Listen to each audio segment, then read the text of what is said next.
All right, looks like we are live. Welcome to Standing for Truth. I am your host, Donnie. The Evolution Debate Challenge series continues, and I want to thank everybody for being here for tonight's much anticipated round two debate between Dr. Dino and James W. Evolution is on trial tonight. James, Kent, thank you so much, gentlemen, for being here for tonight's debate. Amen. Thank you, Ken. Okay, well, let's do what we typically do before we get into the fun, before the battle begins. Let's kind of break the ice, get to know each other a little bit. James, let's start with you. Been a little while since you've been here. Last time you were here actually was your first debate with Kent, which did set a live chat record. We had almost 600 people live watching that epic debate. So, James, how you been? A little bit about yourself and a little bit about your channel. I'm good, and thanks, Donnie. It was a lot of fun last time. So I'm a glutton for punishment. So I came back for round two, but I'm sure it'll be a lot of fun. So about me, I co-host on the channel with my co-host Amy Newman, and we do podcasts several times a week, covering the tough issues of the day, dealing with religion, science, skepticism, creation, evolution, things like that. And you can check that out. We do a few podcasts a week. We actually do a atheist Bible study where we go through the Bible page by page and just try to absorb the wisdom of it all and just try to take all that wisdom in. A little bit about me. So I was born and raised in the Christian church. I was baptized in the Baptist church, and I was a Christian for about the first 30 years of my life until, as I said before, 2014, when I turned my life over to evidence and reason, and I became an atheist. And it's been great ever since. Thank you, guys. Well, James, I appreciate the introduction. Your link to the channel that you and Amy Newman run is in the description box. So, Kent, good to have you back, brother. How you been? A little bit about yourself and a little bit about Dal. Well, thank you, sir. It's good to be back here. I enjoy this, discussing the topic of creation evolution. I believe the Bible is literally true, scientifically accurate. God made everything, in 6 literal 24-hour days about 6,000 years ago. And I'm excited to hear James say that he turned because of the evidence and reason. Praise God. We'll be able to get you to turn back because there is zero evidence for evolution. None. I've used to offer $250,000 for anybody with any scientific evidence for evolution. A millionaire friend of mine was backing me up. I don't know where he is right now, so we'll find another one. But there is no evidence whatsoever that any animal has ever produced offspring other than its kind. God said they'd bring forth after their kind. That's all any farmer has ever seen. So I'm always looking for evidence, and I'm excited to see what James got tonight. Why would you believe you came from an amoeba, which came from a rock, which came from a dot of nothing? I don't understand why anybody could believe that and claim it's from evidence and reason. So I want to hear these evidences tonight. I'm in Lenox, Alabama, population 35, a dinosaur adventure land, straight north of Pensacola, 70 miles. Come on down, it's all free. Come visit us. We got a boot camp coming up July 1st through the 4th. Speakers coming in to speak on creation and get people fired up to get involved in this war against the dumb religion of evolution. All right, I appreciate that, Ken. I appreciate the introduction. All right, before we get right into it, though, for the audience sake, let's cover the format for tonight. So we are going to be doing up to 10 minutes opening statements, kind of introductions in terms of laying down the foundation of what's going to be discussed tonight. James W., of course, Evolution on Trial. He will be starting us off there. Then we're going to get right into kind of a free-flowing open discussion where we are going to focus on one point or one topic at a time that was brought up in the opening here. And, I'll do my best to make sure that we're keeping to maybe 10 minutes or so per topic. As we're doing that, guys, we are going to be having an audience Q&A. So just make sure you're tagging me with your questions at Standing for Truth, and that way I won't miss them. Okay, let's get right into it. James W., I am going to hand it over to you for the floor. And if you need to share screen, anything like that, please let me know. Set that up, Donnie? Absolutely.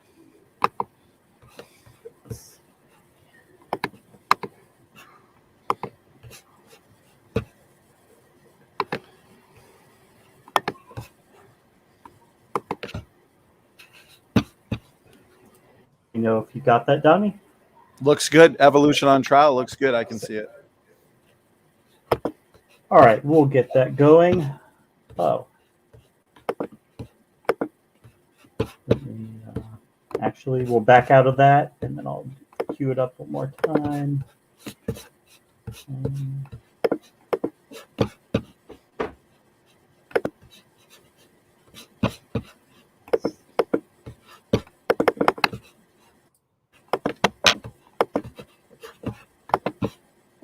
not letting me do it. One moment, guys. I apologize. No worries. No worries. Take your time. Trying Get real that quick, opened up again. Yeah, take your time. To the audience, anybody who's not yet subscribed, anybody just joining us, we do have a ton of events, debates, interviews, lectures, presentations planned for the summer. So make sure to hit that subscribe button and also share around this content as critical thinking, which is why we do so many of these important and awesome debates, and also just the truth. The truth in general is important. So with that said, we've got James. We do have your screen shared now, so it looks like it's. I think we're good. So evolution on trial, that's the debate. I don't mind being put in the hot seat because I've got the backing of science behind me. So is science only what we can directly observe? Well, I don't think so. Observant scientists were able to determine that the Earth was round long before anyone had ever actually observed any Earth curvature. They were able to take information that was available to them and make logical and reasonable inferences to conclude that the world was round. And when we were able to do that observation, we found out that, guess what? The Earth is round. It proved it beyond any reasonable doubt that the Earth is round. Now, what do we know that's beyond dispute that Kent's not even going to argue with? We know that mutations happen. Genes mutate. He's going to agree with that. Natural selection on these mutations. So he'll agree with that. And mutations and natural selections produce changes to populations. I think he's on board with that. Populations do change. Well, we actually, evolution happens, it's real. They all know what they're talking about. Not exactly, so simple.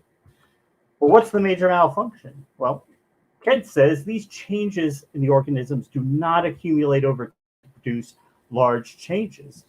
He admits that mutations keep occurring, but he thinks that organisms reach an arbitrary limit where no further changes will occur. So the mutations are going to keep happening, but the species will not keep changing. It's like changing the words to a story. You can keep changing it, but at some point, the story will stay the same, but that's not how it works. And that's a positive claim. So I'd like for him to tell us how this limit works, and just not giving examples like size or flea-sized pigs or silly things like that. Tell us what in the genome stops the organism from changing after these mutations occur. Like I said last time, does God just come into the cell and stop it from mutating after a point once it's changed to the limit of that kind?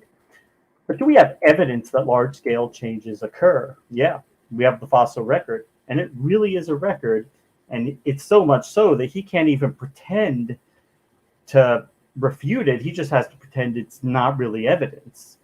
And then we also have evidence that the design, well, there's no designer because, one, the design is terrible.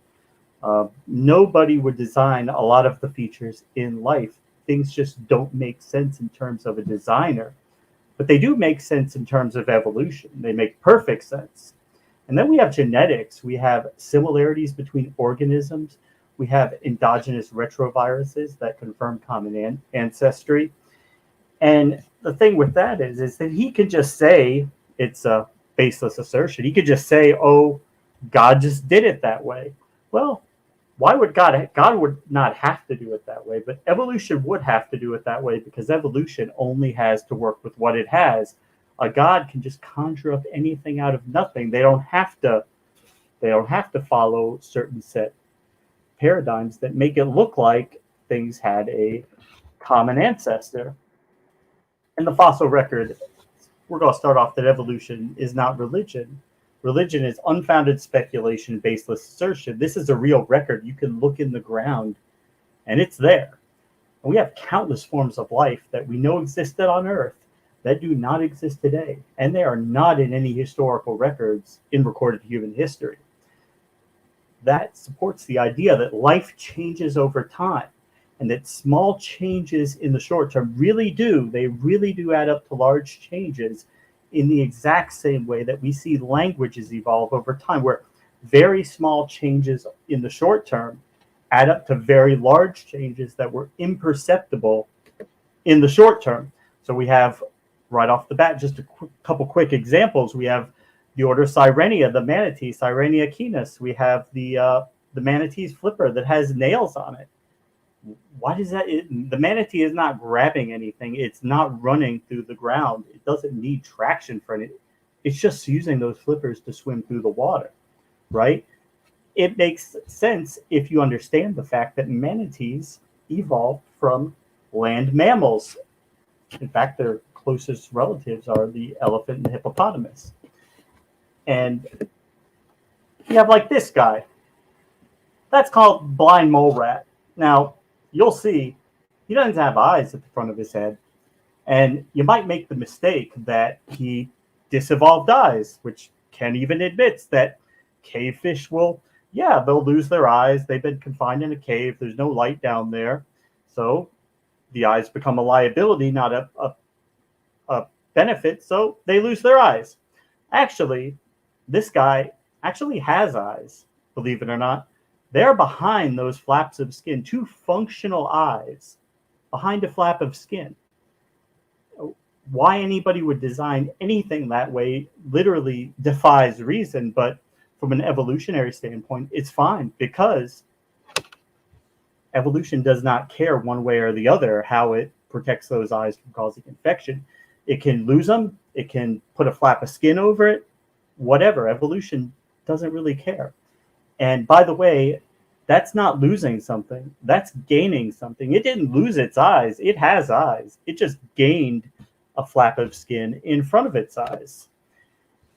And then we have genetics, that endogenous retroviruses show proof of common ancestry, that the only other alternative is that a designer made it appear that the genomes had a common ancestry by making it look like that. And we have things like the loss of the ability to synthesize vitamin C that primates lost. And there's two possible explanations for this. The evolutionary example is that, or explanation that makes the most sense, is that as primates began to have more vitamin C, they began to get more vitamin C from their diet. Mutation could be this ability to synthesize vitamin C could be flipped off, and without causing harm to the organism, because they were eating enough from their diet anyway. It didn't matter, but it's still in the genetic code. The other explanation is that, well, originally God made it so that things were perfect, and then somebody ate from the wrong tree, and so God had to intelligently redesign the human genome to make humans susceptible to all these diseases that they were not susceptible to before, like scurvy. So he could use that to punish people for the offense that this rib woman made by eating from the wrong tree. I think one of those is a lot more reasonable than the other, and the evolutionary explanation makes a lot more sense than that. And then, of course, we just have the baseless assertion that life was designed because we have other things that are designed, so therefore everything must be designed. Yet every single designer that they will introduce to you as their designer, when you actually look at the doctrines behind all that, they quickly fall apart under the scrutiny. And that's why arguments like this quickly devolve into deism, and believers really don't use them to advocate for their case. And that's it, guys. Thank you. Okay, James, appreciate the opening statement. Let me just stop the timer here. And should be a good discussion. Fossil record. How long is that, Donnie? Did I go over? Good question. No, you went exactly 8 minutes. Exactly 8 minutes. Thank you. And again, to the audience, make sure you're tagging me with your questions. And looks like we have several good topics that we will discuss in the opening or in the open discussion fossil record, aspects of taxonomy, ERVs, loss of vitamin C synthesis. So before we get to that point, though, let's hand it over to Kent. Kent, we're going to give you a 10-minute opening as well. And whenever you're ready, the floor is yours. I forgot to set my little timer they bought me here. Okay. Well, thank you, James. I appreciate that. Donnie, as I mentioned several times, it'd be much nicer if these debates were one topic only. If he'd like to talk about mutations, fine. ERVs, the whole debate should be on one topic. Because when he throws out, it's like slinging mud. You can't block all of it at the same time. And if I answer 4 of the 7 he gave, he'll say, what about the other 3? So let's try to limit it to one topic. He mentioned mutations as a starting off. The textbooks say mutations are the source of variation. And this is how evolution is supposed to work. An animal or a plant has a mutation that is superior, and therefore it takes over the population in some way. This is line number 18 on my video number 4, lies in the textbooks from my seminar series you can get on drdino.com. Evolution by natural selection. Well, natural selection does not create anything. It only selects. The Knowledge Project. Mutations are the raw material of evolution. Well, then you don't have anything to work from, because every mutation observed is harmful, fatal, or neutral. Mutations, let's see. So a change in an organism's DNA can cause changes in all aspects of its life. Mutations are essential to evolution. They are the raw material of genetic variation. Without mutation, evolution could not occur. I don't think it occurs anyway, but okay, let's give them that, all right, at Berkeley University. Mutations can have a range of effects. They can often be harmful. Others have little or no detrimental effect. And sometimes, although very rarely, the change in DNA sequence may turn out to be beneficial to the organism. I'd like to see one of those. James, I'd like to see about 1 trillion of those to turn an amoeba into a whale. It would take quadrillions of mutations to change an amoeba to a whale. And I don't think you can show one beneficial mutation. Don't bacteria become resistant to drugs? To advance the view, evolutionists point to mutations with beneficial effects. Most common one, they say mutations make bacteria resistant to antibiotics. Okay. So the argument goes, if mutations can make bacteria stronger, they must be able to do the same for other creatures. Dr. Spettner points out, based on misunderstanding, mutations that cause antibiotic resistance involve loss of information. He taught information theory for a decade at Johns Hopkins University and Weizmann Institute, spent years studying mutations. He's written an important new book, Not by Chance, Shattering the Modern Theory of Evolution. He writes, in all the reading I've done in the life sciences literature, I've never found a mutation that added information. All point mutations that have been studied on the molecular level turned out to reduce genetic information, not increase it. You guys are dreaming. It doesn't happen. To destroy a bacteria, antibiotic streptomycin attaches to a part of the bacterial cell called ribosomes.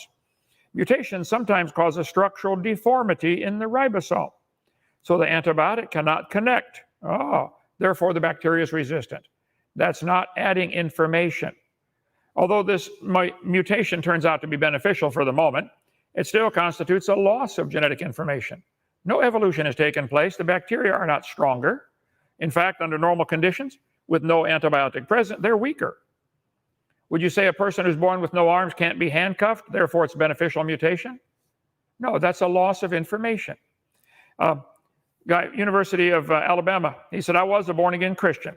When I was 15, entered the Southern Baptist Church with great fervor and interest in the fundamentalist religion. This sounds like James's testimony here. I left at 17 when I got to the University of Alabama and heard about evolution. E.O. Wilson. Philip Wentworth said, when I entered Harvard, not only was I a Christian, I was an avowed candidate for the ministry. 4 years later, I went through all this mental brainwashing, and there's one thing clear to me. If I could reconcile religion with intelligence, I knew I could go on into my chosen profession, being a pastor. In the end, I gave up the ministry. That's sad. This guy said, Dr. Hovind, until I went to college, my faith in God was sound. My college history class helped destroy that faith. My best friend showed me your tapes, and I was in awe of what I saw. Now it's DVDs. Everything I thought I knew about life was changed. He said, I was one of the high school students in anthropology class that's a victim of the dangers of the evolution teaching. I listened to your seminars, got completely encouraged. Yay, Marty, go get them. I take the stand unashamedly. There is zero scientific evidence for any animal ever becoming a different kind of animal. God said 20 times in the first 7 chapters of the Bible, they'll bring forth after their kind. That's all anybody has ever seen. So Darwin studied to be a preacher. Farrell Till, Church of Christ missionary, my debate number 7 is with him, now the editor of an atheist magazine. Michael Shermer went to Pepperdine to be a preacher. Now he edits Skeptic magazine. I debated him, debate number 20. Tom Hanks stars in movies with little or no morals, claimed to be a Christian early in life, I believe. So a lot of people lose their faith because of studying this evolution theory. So I've devoted my life to countering it. I say there is no evidence. Moses Mordecai Marx, Karl Marx, wrote a paper at 17, said he loved the Lord. He went off to college, studied philosophy, and turned his back on God. Karl Marx, the father of communism. Comrade Stalin began to read Darwin and became an atheist. He said, they're fooling us, there's no God. I was astonished. I'd never heard anything like it. How can you say such things? I'll lend you a book to read. It'll show you the world and all living things are quite different. All this talk about God is sheer nonsense, Joseph said. What book is that? I inquired. Darwin. You must read it. So Joseph Stalin probably killed 100 million people in his lifetime, or responsible for that. Murdered the Ukrainians, 23 million, massacred all over the place under Stalin's communism. After all, if they're in your way, shoot them, get them out of the way. Andrew Carnegie, the steel magnate, though he was raised a Christian, he became an atheist. He wrote, when I, along with 3 or 4 of my friends, was in the stage of doubt, including supernatural element, and the whole scheme of salvation, I came fortunately upon Darwin and Spencer's works. Light came in as a flood and all was clear. So Andrew Carnegie got rid of his religion because of evolution. Started the National Center for Science Education. I debated Jeannie Scott, there was their president. I'll debate the whole science education, the whole faculty at the same time. I want half the time. Roosevelt said he was influenced by evolution. He thought the Indians were inferior races, therefore we should wipe them out. So I think this is a very serious topic. He mentioned that there is evidence from, 1509. I got thousands of slides here. Mutations. I completely disagree. The mutations do not produce any evolution at all. Here's a 5-legged bull. That's not new information. It already had the information to make a leg. It made an extra one. No new information is added. Here's a short-legged sheep. That's a mutant. But no new information is added. It's a loss of information. 2-headed lamb, 1-eyed cat, 2-headed cat, 2-headed turtle. It's a mutant, but not ninja. It'll make a double neck sweater. See, rearranging the letters of the word Christmas, you can get all kinds of words, but you cannot get Xerox, zebra, or queen. That would take addition of a new letter. James, you are unable to show me any mutation that added new useful information. This textbook shows a 4-wing fly. Normal fruit flies have 2 wings. This mutant has 4. This rare mutation, like most mutations, is harmful. Beneficial mutations are the raw material for natural selection. Hold it. If beneficial mutations is how it works, why didn't they show us one? There aren't any. Nobody's ever seen a beneficial mutation. One professor I debated said, well, in Africa, if you get sickle cell anemia, you're less likely to get malaria. Oh, that's brilliant. If you cut off your feet, you're less likely to get athlete's foot too. It's a loss of information. You are unable to show me, nobody's ever been able to show me in my 284 debates, where is the evidence for evolution? Natural selection can only select. It can't create anything. Natural selection is not going to help your religion, James, and it's a religion. You believe in evolution. Nobody's ever seen it happen. So here's a giraffe. They say, why does a giraffe has this long neck? So he can reach the ground to get a drink. He's got long legs too, So this is Lamarck's theory, but we can go to some other time. I got 1 minute left, okay? Creationists have no argument with natural selection. We thought of it first. It's a conservative process. It doesn't create anything. Natural selection does not promote speciation. It's not a creative force, as many have suggested, Science magazine. Natural selection can only act on properties that already exist. It cannot create anything. Darwin's 6th edition of his book, he abandoned natural selection as the force behind evolution. He gave it up. Did you know that, James? Natural selection is incompetent to account for the incipient stages of useful structures. I agree, Charlie. Give it up. Finches with larger and stronger beaks. Oh, that's right. Natural selection can lead to evolution. You believe that? I don't believe that for a second. Nobody's ever seen it happen. It's what you believe. If you worked in a factory producing cars, and could natural selection slowly change that into an airplane? No. You have a quality control to make sure the car runs when it gets out the door. It can only find flaws in the design. Natural selection it doesn't change anything. Survival of the fittest does not explain arrival of the fittest. And it's a tautology. Why did it survive? Because it's the fittest. How do you know it's the fittest? Because it survived. Useless tautology. There's no evidence for evolution. I stand my ground. Time's up in 3 seconds. You can have my 3 seconds. Go ahead. Appreciate it, Kent. That concludes the openings. And we have several points to make sure that we discuss here in the back and forth open discussion. Of course, we'll make sure we are going by one topic at a time, making sure it's as equally timed as possible. So, James, why don't we do this? Since Kent just ended with his 10 minutes, let's hand it over to you to pick, let's say, one of those few arguments you brought to the table in the opening, and then we'll just kind of go from there one by one. Go ahead. Sure. Well, the first thing I brought up was the fossil record, and what we see, what Kent can say is that he doesn't see the mutations adding up, and what he's saying is the same thing a flat earther says when they look around and say it looks flat to me because you don't observe large scale changes in our time scale. And no, evolution says you will not observe large scale changes, but when we look back through time, through the fossil record, we do see changes. When we look through the whale evolution, when we look through the fossil record, we see modern whales only today. When we look back, we see the Durodons and we see the Basilosaurs. We don't see modern whales, but we don't see Durodons and Basilosaurs now. We see modern whales now. And you could almost conclude that, well, somewhere along the line, the Basilosaurs and the Durodons transitioned into modern whales. That would be a reasonable argument. And you will see that the Basilosaurs had legs. They had legs attached to that vestigial pelvis that is in there. And I know I've seen all the slides about the pelvis and the reproduction. We don't necessarily need to go through all that again, but you think that those legs on the Durodons and the Basilosaurs were attached to that pelvis? I think they probably were. And I think that pelvis has gotten smaller over time. And I think that whatever residual function it has is enough to keep it around. And I think in some of the whales, it's even being transitioned into cartilage. So those bones will probably disappear. So 1,000 years from now, they won't be able to make that argument. But go ahead, Don. I think that might be a good point for us to now kind of engage changes through time in the fossil record with a focus here on whales, pre-whale like ancestors up to modern whales. Sure. Kent, let's hand it over to you. Go ahead. Okay. First, there is no such thing as a fossil record. I've mentioned this hundreds of times. I'll continue till I die. There are a lot of fossils. We got a whole museum full of them here, thousands and thousands. I like fossils. But fossils don't talk. They don't have a date stamped on them. And there's no such thing as a geologic column. No such thing. All the layers that we see in the earth formed in one big flood. But they talk about these index fossils. And you guys, this is your Bible. The geologic time scale is the Bible to the evolutionist. I understand. But if you take a jar of water and mud and shake it up, it'll separate into gravel, sand, clay. It does it every time.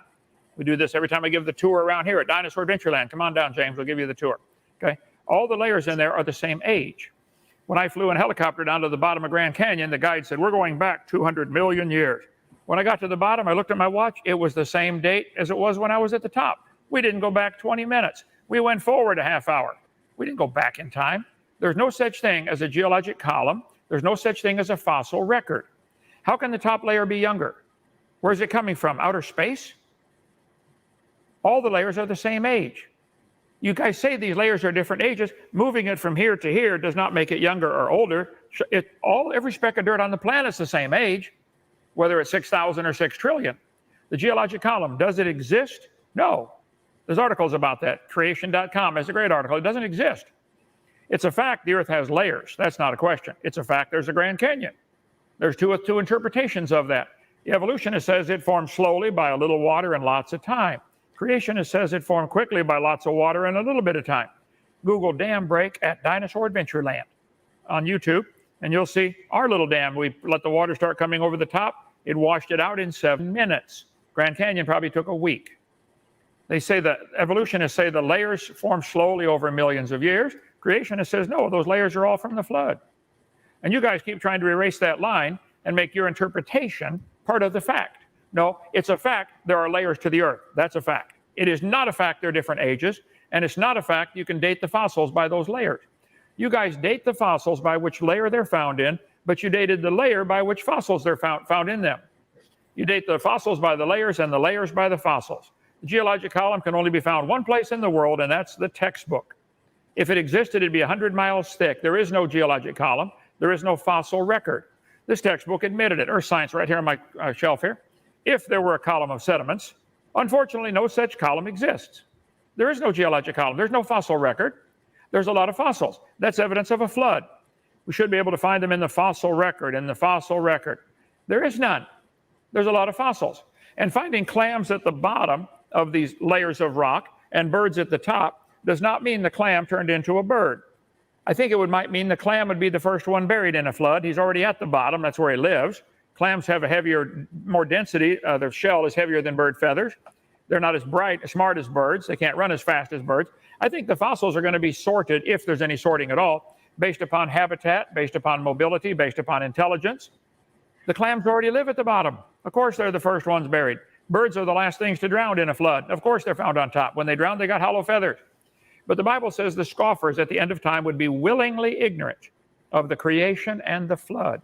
The flood is the only logical explanation for all the things we see in the ground. The Bible says they bring forth after their kind. And I would say a zebra and a horse are the same kind of animal. Four-wheel drive, leather upholstery, tail on the back, nose on the front.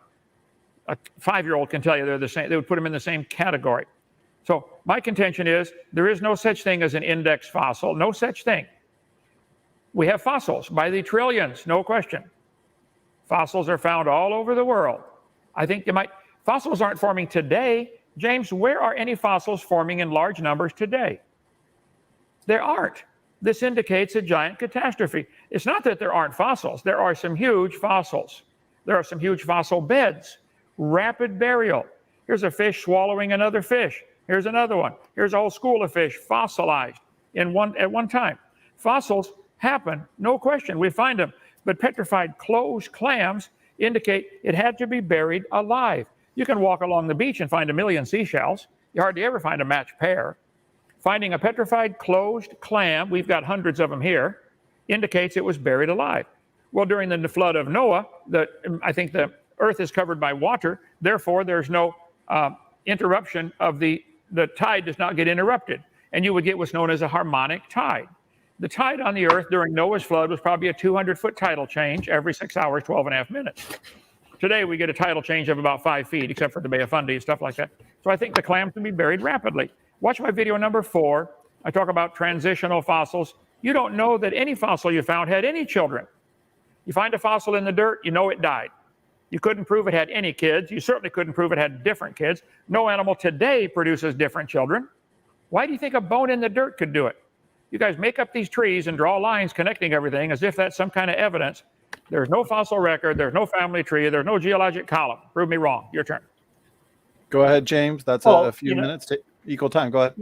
You know, it's funny that you point out your sand experiments and things like that, and you think that overturns like the entire scientific field of geology, like they all don't know what they're talking about because they've never shook around dirt and rocks in a pan before. I mean, people dedicate their careers to this, and if you think you could just overturn it all because, hey, yeah, if you think that overturns the entire field and they all don't know what they're talking about, I mean, I don't know what can be done to help that, but I'm going to try, Ken. I'm going to try. I'm here to help. I really am. Okay. Now, no, evolution never says that no animal is ever going to produce a different kind of animal. As I said last time, Lucy, 2.8 million years ago, there are 128,000 generations between us and her. And not one point was there a large-scale change between the generations. Not one. Any point you could take 100 generations before, 100 generations after, they would be very similar, almost indistinguishable.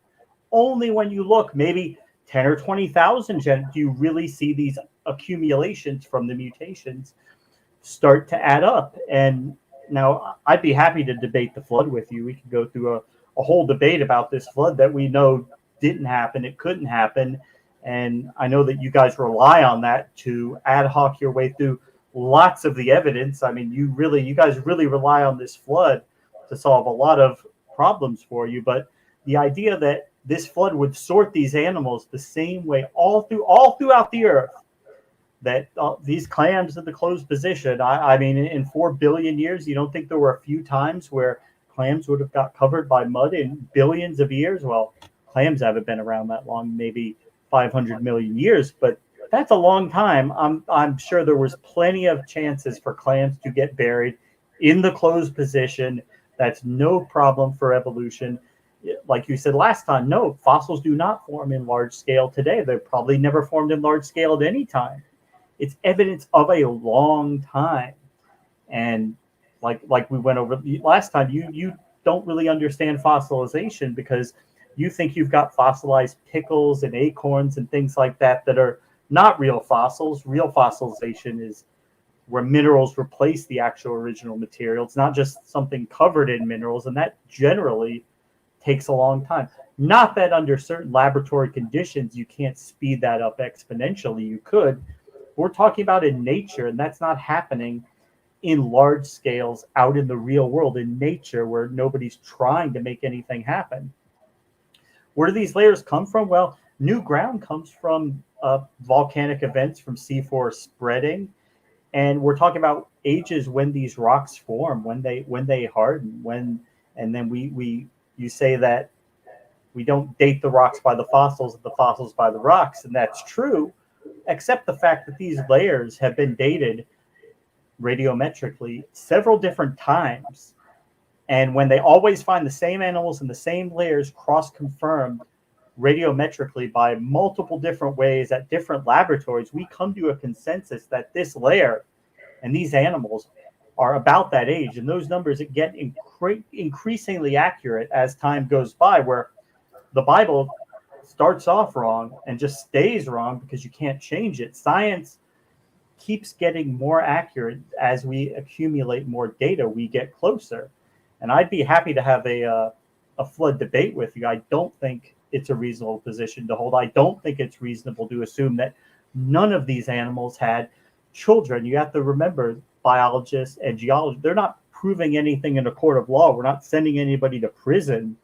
You're just trying to find out what makes the most sense. You're not trying to convict anybody. Okay, let me jump in here real quick, James. Yes. Now it's up to you guys, but at this point, both of you are at like 3+ minute responses. I don't know if you want to keep this more of a free flowing discussion, but there's a lot. If it's up to you guys, I can wrap myself up around there if Kent wants to go on. And no, I'm not saying it's just you, James. I mean, both of you've got 3+ minute responses going on. So it's either we'll continue this way or you guys can do more free flowing. But it's going to be hard to address everything this way. So go ahead, Kent. Go ahead. Well, that's why I've said many, many, many times, I prefer one topic at a time. He just brought up 6 more, okay? This textbook says it takes 10,000 years for something to fossilize. You don't think it would rot in 10,000 years rather than fossilize? 10,000. Here's a chopped petrified wood, Arizona's petrified forest. Somebody chopped on it before it fossilized. It does not take long to fossilize. This is a mummified dog stuck in a tree. You can see it the southern forest world. Now, this one's mummified, not fossilized, but this one is fossilized. The foot of a cowboy in his cowboy boot. It's on display. Bible.ca's got it. It's at the CAT scans revealed at the Harris Methodist Hospital. Did CAT scans in Bedford, Texas. So this is a fossilized foot and leg in there. Here's a fossil fish in the process of giving birth. Does it take 10,000 years for this fish to make a baby? I think fossilization is a rapid process. Petrified bowler's hat found in New Zealand. Here's the pickle we have in our museum right here. The jar got broken, but we have fossilized pickle, and it is indeed a rock. It is fossilized. Fossilization is that how it happens is not a mystery. It doesn't take millions of years. Here, petrified sacks of flour at a flour mill that flooded in 1910 in Arkansas. This flour, they moved the mill up further from the creek and started up production again. Later, they found sacks of flour that were flooded, and they turned to stone. Ripley's Believe It or Not Museum in St. Augustine has petrified peanut cluster, turned to stone, petrified charcoal briquettes, fossilized. Now, the teddy bear is coated. You are correct, okay? There's a place, a waterfall in Czechoslovakia. You can put anything around this waterfall, and the splash will turn it to stone on the outside in a matter of a week. Here's a toadstool petrified in the Glen Funk Gem and Mineral Museum in Shirley, Illinois. Petrified acorns. I've got them. I had them in our museum. Are they still out there? Do you know? Okay, they're here somewhere. But fossilization is common. All it requires is that the dead organism be buried under layers of sediment and the minerals replace it as it decays. 10,000 years, it would all decay. James, you are completely wrong about how fossilization takes place. Petrification can happen rapidly. They can actually petrify wood in the laboratory in about 2 weeks, turn it to petrified wood. The fact that there are huge fossil beds with billions of animals dead and buried indicates it's not happening slowly and gradually like you guys dream. This is a worldwide flood. Watch my video number 6. We'll explain it to you. It does not take 10,000 years to fossilize. You are one of the scoffers in the last days, and the Bible says you're ignorant of the creation and ignorant of the flood. I rest my case. Go ahead.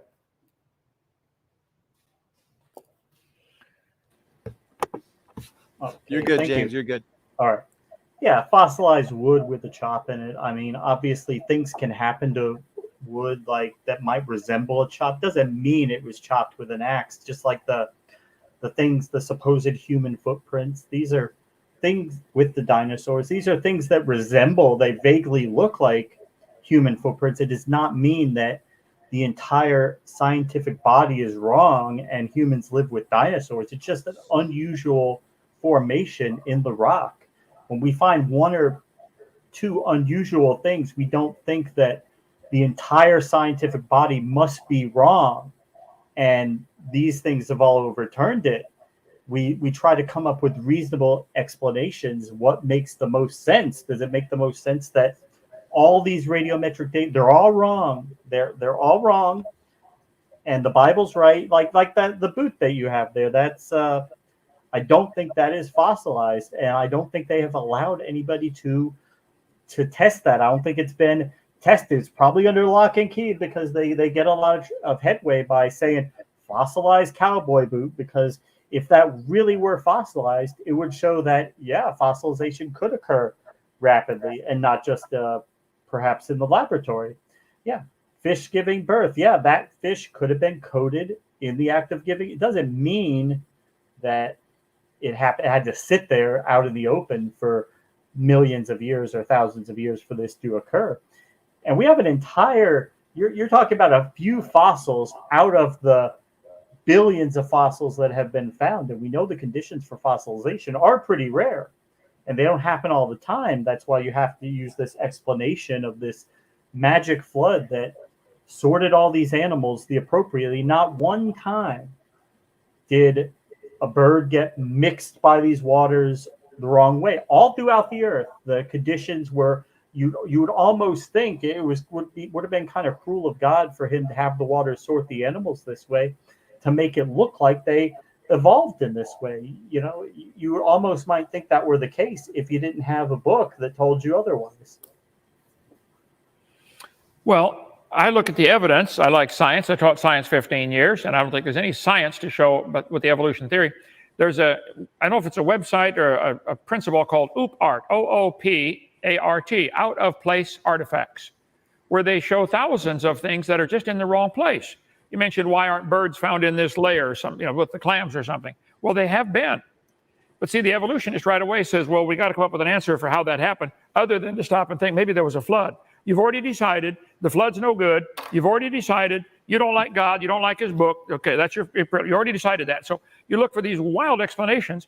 How do you explain a fish giving birth? You said it was coated and then sat there for thousands of years till it fossilized. Is that really your answer? Coated in mud. It's fossilized. And it sat in the mud coated for thousands of years until it fossilized. The mud coated it for thousands of years until it fossilized. Okay. And the boot, and let's see, the petrified chopped wood, they chopped on it after it was petrified? Is that your answer? I don't think that's a chop. I think that's just a nick in the wood that vaguely resembles the chop of an axe. I don't think you could say that was done. I don't think you, one, could say it was done before the tree petrified, and two, I don't think you could say that it definitely is the chop of an axe. It doesn't overturn everything science tells us about reality. Well, first place, all through history, science has needed to be overturned thousands of times, okay? That's common. That's the way it's supposed to be. Every scientist is supposed to be able to think outside the box and say, wait a minute, why are we doing it this way? Why to believe this? This little thing here made just 20 layers in about 4 minutes, 20 different layers of sand art toy. Why would I think the layers are different ages? There's a flume in Colorado Springs that the Navy uses to test sedimentation rate. And there's a good video from the 60s or 70s called Experiments in Stratification, where a French guy, Bernard something with a name that big, showed that moving water, when water's moving sideways, it'll form 6 or 8 or 10 layers simultaneously. So some artifact in the bottom might be actually younger than one found at the top, because the layers form horizontally, not vertically. Experiments in Stratification with Bernard something or other. I'll look it up. But the Navy is very interested in how sedimentation happens, because they want to know where they can park their submarine. Is this canyon filled in? Because the tide moves the water back and forth, not only up and down. If the moon pulls the water up, where's the water coming from to fill the bump? Sideways. Constant movement in the oceans of sideways movement of water. This is what happened during Noah's flood, and all the fossils, I think nearly all of them, formed in 1 year because of that 1 year flood. Fossils that are in the wrong order, in the wrong place, they're common. I can show the pictures of them here. I got thousands of slides, but I'd like to know, why do you think that fish giving the birth to the baby, and there are dozens of those have been found, was coated and waited for 10,000 years before it rotted internally? Is that your answer? It doesn't wait thousands of years, Kent. Things get buried, like the clams that you're always talking about, that got buried in mud, and then the mud turned to rock, and then slowly the mineralization. Yeah, you've got lots of clams. Yeah, it's evidence of deep time, lots of time. There were, trust me, in the millions of years, there have been lots of events where clams got buried in mud quickly, and then the minerals gradually replaced the biological natural material until it's turned into rock. I think that pickle you claim was found in a refrigerator.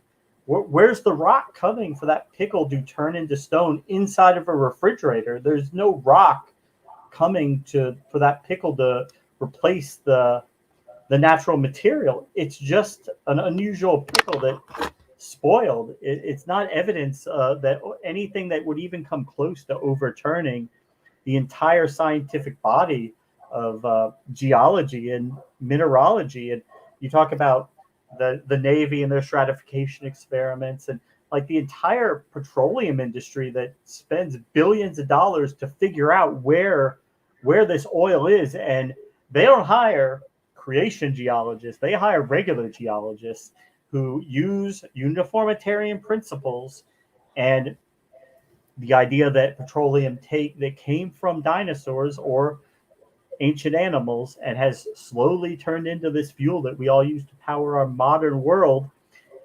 And those are the people who the petroleum industry turns to power this modern world.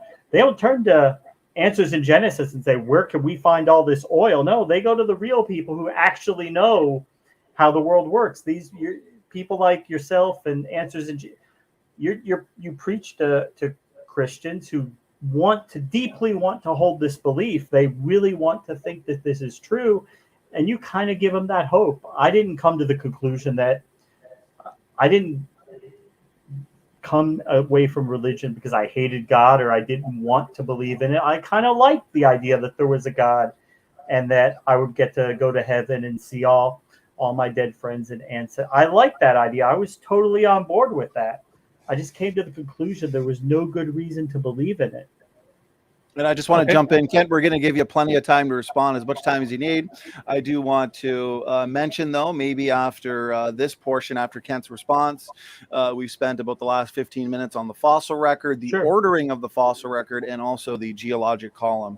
So after Kent responds, James will hand it back to you. Sure. And pick your next point: ERVs, Sounds taxonomy, good. whatever it may be. Go ahead, Kent. All right. Well, the geologic column that you referred to many times in your statements here was not even invented until 1830. This is not something that's been around for thousands of years that people have taught and known and believed.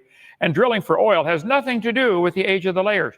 The fact that there's oil down there at all indicates something died and was buried rapidly, like a whole bunch of somethings died. A flood is the only logical explanation for oil. I lived in East Texas, Longview, for 5 years. A lot of my students had families that worked in the oil field. I toured them many times, took field trips out there and toured.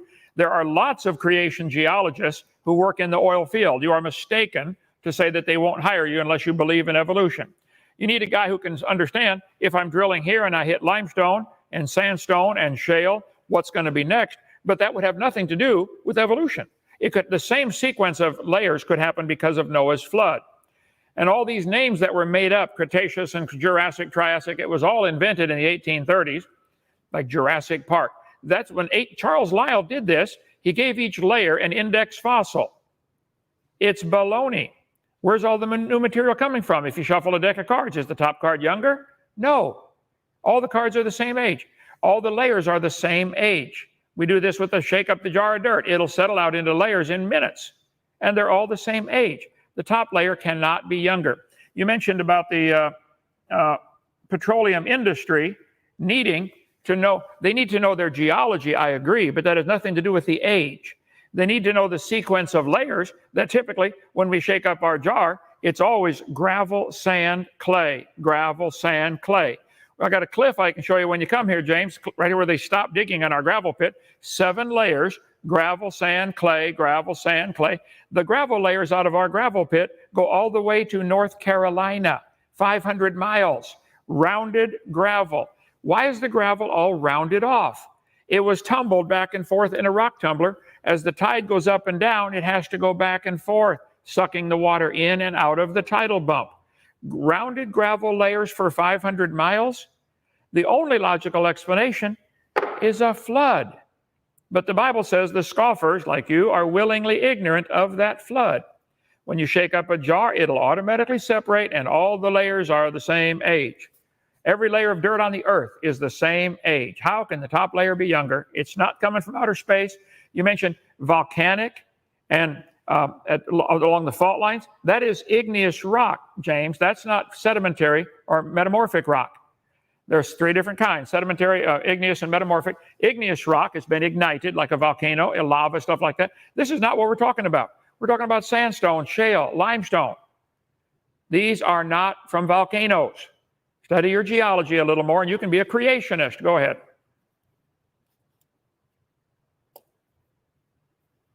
I think it does break down. Yeah, I think it does break down at some point, and everything kind of becomes, what's the word for it? Amalgamated into everything else. So I'm not going to really go too much into that. I know Donnie wanted to switch the topics. I'm just going to say that if geology was that easy, then anybody could do it. But these people really do have to go to college for a long time, and you really can't learn it in 15 minutes or 10 minutes just reading about it. You really do have to go to college. You really do have to understand how these processes work. And if it were that simple, Kent, then anybody could do it. But unfortunately, it's a lot more complicated than that. But Ken, if you wanted to pick the next area, your next objection to evolution, if you wanted to talk about genetics, if you want to talk about ERVs, I am good to go with whatever you want to talk about. You want to talk about ERVs? Well, the purpose of the debate is for you to provide evidence for evolution. That's the title to the debate. Where is the evidence for evolution? I have a whole lot of stuff on ERVs. I don't think you want to go there. I've done that in several last debates, and they go to a different topic. You said genetics. Do we have similar gene code to other animals, and therefore we're related? Is that your answer? that seems to be what the evidence indicates. I know you're going to say common designer. I would like to see evidence of the designer. I'd like to see any evidence at all that he exists, that life is designed. I don't see it. Well, it's like you have to light a candle to see the sun. You don't see evidence of design. Take a look at your thumb. You really believe that happened by chance and you came from an amoeba with billions of mistakes in the gene code? Just Not your by thumb. chance, Kent. It's we talked a little bit about this before. These mutations that I get it that you don't seem to see any positive beneficial mutations. These are the raw things that evolution works on, that evolution selects on. And we're looking at life today after it's been evolving and perfecting itself for billions of years. So you like take an apex predator like the alligator. Anything that it changes is probably going to be detrimental to it. It's not going to make it any better able to survive. It's an apex predator. It does just fine. Any mutation pretty much almost assuredly would make it less fit, less able to survive. And that's why we have these like living fossils that you guys like to point out that are the same. You guys say evolution doesn't happen. Well, it's not that evolution doesn't happen. It's that an animal is already heavily adapted to its environment that it doesn't need to change. And mutations provide, like, you've never seen a beneficial mutation. I think that there are people, I think there's a family in Italy where their body naturally produces less cholesterol. So that family has markedly lower rates of heart disease. Now, we evolved to live on an environment where food was much scarce. So our evolutionary instincts pushing us to eat certain things are not really suited for this time that we live in. But over time, that will change, and maybe 1,000 or 10,000 years from now, people will naturally want to eat more lower calorie things. That maybe salad will taste better than a hamburger. But you want to talk about mutations? Okay, do you think that family in Italy would be able to take over the whole world population and have this beneficial mutation take over? Isn't that what your religion requires, that if there's a beneficial one, the rest of them have to die or it gets blended back into the population? What if them Italian kids choose to marry somebody that doesn't have that? So I don't think that's an example of improving anything. We'll do some study on that. It's interesting. But back to the geologic column. This seems to be where you're stuck. Here's a picture of Grand Canyon. We have hundreds, actually, of layers. I've been there many times. Why are there no erosion marks between the layers? If the layers are different ages, shouldn't there be soil built up? Soil builds up on top of rock through a normal weathering process that's well studied. There's no soil. It's just rock, rock, rock, rock, rock. And all over the world, they find, let's see, 1260, 1210, 1210. Petrified trees that are standing up, petrified, running through all these layers. How long does a dead tree stand around? There are hundreds of them been found. Petrified trees standing, running through all these layers. Yellowstone National Park has a fence around there as people kept breaking pieces off the petrified tree. There's me standing by it, 1988, 98. Petrified standing trees running through these layers is empirical scientific proof the layers are not different ages. You can dream that right up here in central Alabama, there's a whole bunch of, a whole forest of them, petrified in the standing position. They dig coal, go through layers of rock, another layer of coal. I got a couple friends that work up there in that coal mine. They find petrified trees running right through one seam of coal, right through a bunch of rock, right through the second seam of coal. They call it the Mary Lee Formation and the Blue Creek. You can look at fossil A, B, C, D, E, and any freshman in high school would be able to tell you, hey, that's pretty much proof. Look at that.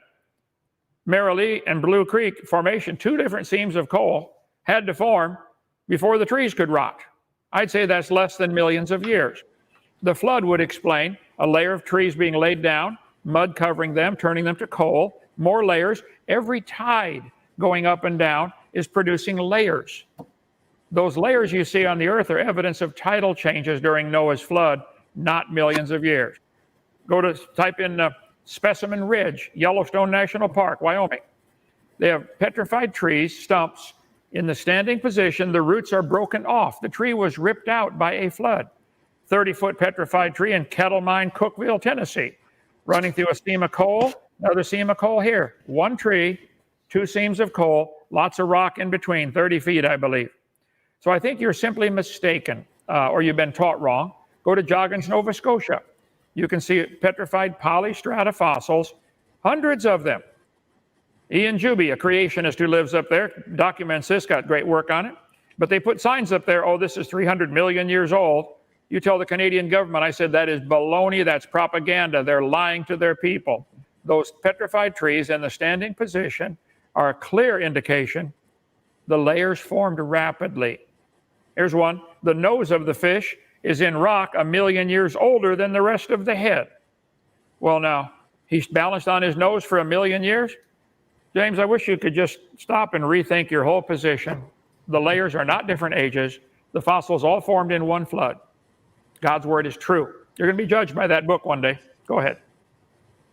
Go ahead, James.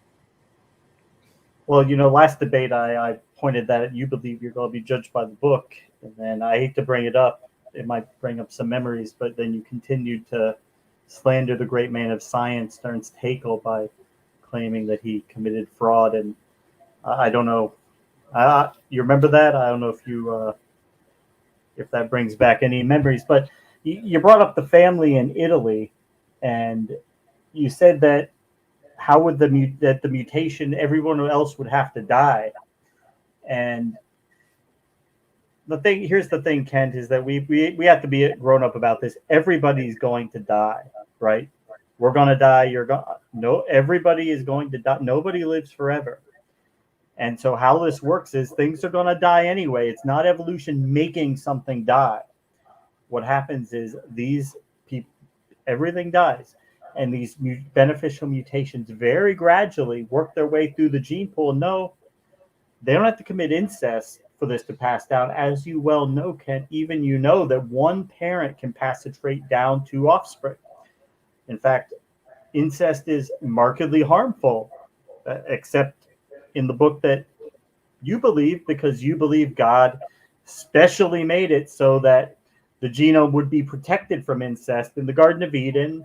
And I guess again, after the flood, because there were only a few families and you would very quickly have to get into committing incest, which I guess you have a magical explanation that God just made it so that wouldn't be harmful. It was okay then. Of course, now that would cause problems. But long ago and far away, use your imagination, God just made it so that it was okay. And then I know you guys love these polystrate fossils because you don't really have very much so you got to play the hits, the polystrate fossils. And, I know you've been told many times that these local flood events that cause these fossils to form, and geology is well aware of them. They understand them. They know exactly how these form. These are in no way a threat to the entire field of geology. And, you mentioned Specimen Ridge, where there are 26 layers of coal seams, and this is a volcanic area. If there are trees that have been uprooted there, well, guess what? There's been some upheaval there because there's been volcanic eruptions there. And they've determined that a lot of these trees in between the layers are 500 years old, and it takes hundreds of years after this layer forms. I know you think it all happened during the flood and one layer washed over another layer, and then it just looks like it's been there through 26 volcanic eruptions, which would take way longer than you think the world has been even around. And I think I don't know why you keep bringing up Specimen Ridge. I think it's really hard on your theory, but I guess go ahead, Ken. Okay, you mentioned incest, interesting topic. You're correct. Adam and Eve's children had to marry their sisters. Adam married his own rib. But in your religion, somewhere along the line, the minerals of the earth cooled down. It was a hot ball of rock. And somewhere along the line, the minerals on the planet's surface had to come into a living cell. something in the soup or in the ocean, so the mix of ocean and mineral soup had to come alive. The evolutionist has to believe, I've never met one that doesn't, believe that life came from non-living material, spontaneous generation, proven wrong centuries ago, but you still believe it. So if you finally do get one cell to evolve from the soup, doesn't there have to be incest for that to get sexual reproduction? There are two types, asexual and sexual reproduction. Somewhere along the line, one of them learned how to do sexual reproduction. So you have incest, you got the same problem. Only yours is pure imagination. I have a book that tells me how it happened. I don't have a problem believing Adam and Eve. It says they had children for 800 years. If you read the Bible, Adam was 130 when Seth is born, and then he lived 800 more years.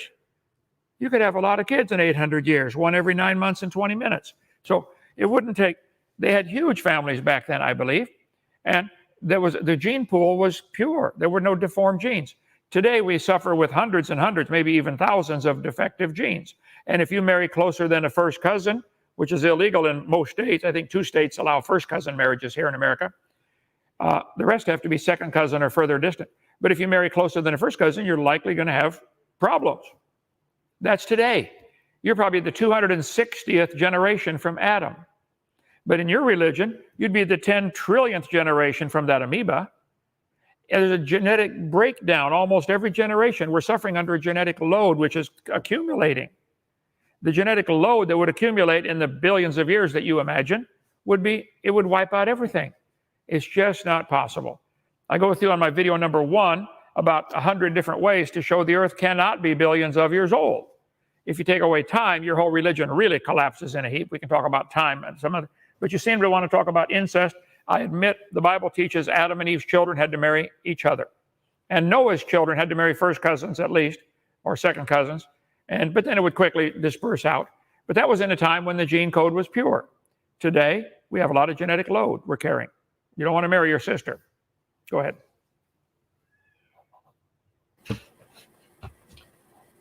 Yeah, so I mean, you brought up abiogenesis, which is really off topic, but it's fine. We can, we can talk about abiogenesis. I don't think you really want to go. I don't really want to go there too much in this debate. But actually, James, I'm just going to stop you for 1 second, and I'll let you take as long as you want. This will be the last round before time's moving quick. We got a ton of audience questions. This will be the last round before concluding statements. So, James, since you started, we'll let you take your time here to respond. We'll allow Kent to respond. Then we'll go into closings and then an audience Q&A. So, James, I apologize. Go ahead. Take your time. And so I think Ken's last response, I think it kind of encapsulates like the whole debate here, the whole paradigm here is what we're doing is we're looking at reality and looking at what makes the most sense.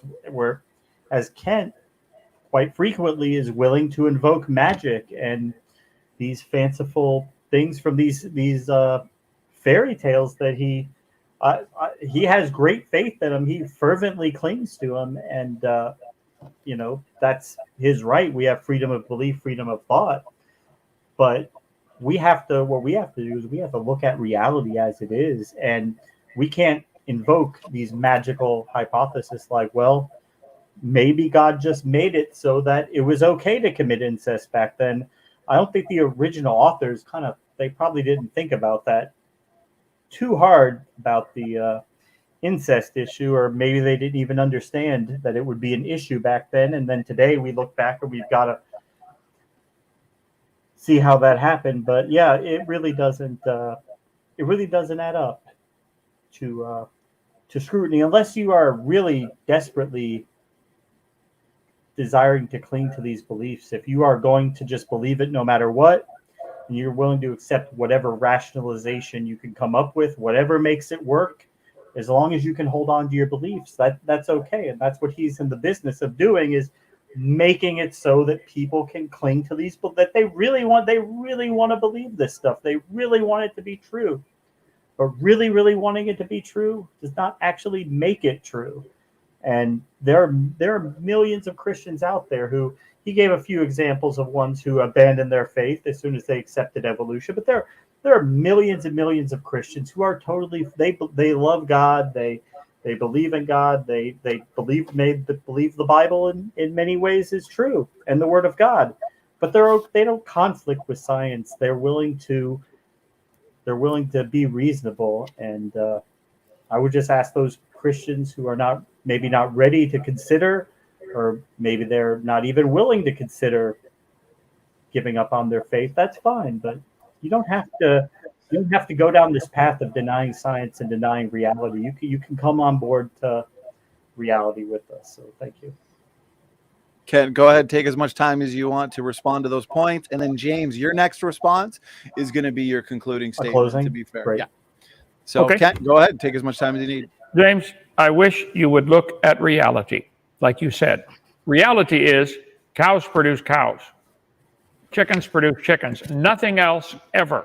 No farmer in the history of the world has ever seen what you guys believe, that an animal turns to something else. Nobody's ever seen that. It doesn't happen. Yes, look at reality. Cows produce cows. There's no conflict with science. You guys have the conflict with science. Don't accuse me of that. Science deals with what we know, what we observe. It comes from the Latin word seer, to know. What do we know? What do we know by testing, observation, experimentation? There's several different branches of types of science. There's the hard science, and then there's the, not quite so hard science, and we think maybe ABC. So there's science is what we know. We know cows produce cows. We know that. That can be observed. Our cows had a baby, 6 months ago, and it turned out to be a cow. So yes, that happens. Humans produce humans. Chickens produce chickens. There are simply no exceptions to that. So if you wish to believe, capital B, believe that something in the past, long ago and far away, or you wish to believe a fossil you found could do something that no animal today can do, you have a religion, James, and you won't admit it. You're not part of science. You get one of the biggest religious cults in the world, believing that everything came from an amoeba or a single-celled creature. Nobody's ever seen a single-celled creature, amoeba, bacteria, paramecium, produce a two-celled creature or three-celled or four-celled. It's never been observed. It's imaginary. You imagine that something down in the rocks could do it. No animal can do it. It doesn't happen. So I don't deny science and reality. The reality is cows produce cows, chickens produce chickens, cats produce cats. There are no exceptions. We get varieties, but they're limited. Like I mentioned, nobody's going to make a cow as big as Texas. You're not going to get an 8,000-pound cow. They probably reached the limit. I bet they've reached the limit on horse speed. Kentucky Derby, they've been breeding for billions of dollars trying to get faster horses. They probably reached the limit or getting close. They might knock off a tenth of a second, and if they spend another $1 billion, but that's all they're going to get. They're never going to get a horse to fly around the track in 3 seconds. There are changes within the gene code, but they're limited. And nature selects which ones survive. In Alaska, if the dogs don't have thick fur, they don't survive. It doesn't create the fur. It just selects those that don't have the right fur to survive because it's cold. In the desert, it's the opposite. With humans, all we've ever seen is humans make baby humans. You might get a tall one or a short one, but you're not going to get one more than 40 feet tall. It's not going to happen. There are animals more than 40 feet long, like whales. Why aren't there humans 40 feet tall? There are limits. That's why. You guys just won't admit it. I wish you'd give up believing in that dumb fossil record. It doesn't exist. There's no evidence for evolution. Talking about the baby having gill slits is pure baloney. It's been proven wrong for 1869, but they're still teaching that as evidence for evolution. I simply resent tax dollars going to pay for lies to be taught in the textbooks to support a theory. Evolution is a religion. It's unsupported by any scientific evidence. This whole debate series that Donnie scheduled, where's the evidence for evolution? I don't think you've shown any tonight. Go ahead, show it to me. Okay, gentlemen, I think we're going to go into final 5-minute responses then, just so we can also get into the audience Q&A. And again, we've got a fantastic audience. Audience is very lively. And so I want to thank everybody for being here for this important debate. James, let's give you 5 minutes to respond to whatever you'd like. Then we'll do the same for Kent. Then some Let me know when questions. I'm getting to about a minute left. Okay, let me get my timer then. James, go ahead. So like as we've seen, as Ken is known to say, that cows produce cows. Nobody's ever seen anything different, which is exactly what evolution says. You'll never have anything different. You only notice real changes over vast amounts of time. And human history encompasses about 200, Kent was close on that, but about 250 generations of known human history. That's not long enough to notice these type of macroscopic changes that we see evidence of in the fossil record. We see animals in the fossil record that no human has ever seen. Well, if the entire course of human history is the entire course of the world, why don't we have good records of these animals that lived? Why do we have very incredibly detailed explanations in the Bible about all these other animals, but when we're talking about dinosaurs, the biggest and coolest animals around, they have to point to a few very, very vague references that maybe are talking about it, but probably not. Why wouldn't there be more talked about these amazing creatures that capture the imagination of people today, but they were more interested in talking about goats and things like that? It strains credulity. And animals today are doing the exact same thing animals in the past did. They're reproducing with variation. That's all that's happened. That's all that's ever happened. And we could go through Kent's video, Age of the Earth, and we could show how each and every point that he makes in that video about the age of the Earth is wrong. He's been pointed out why it's wrong. They're all wrong. And he's been told that, but he doesn't change. He just keeps on making the same wrong arguments that were just as wrong in the 90s as they are today.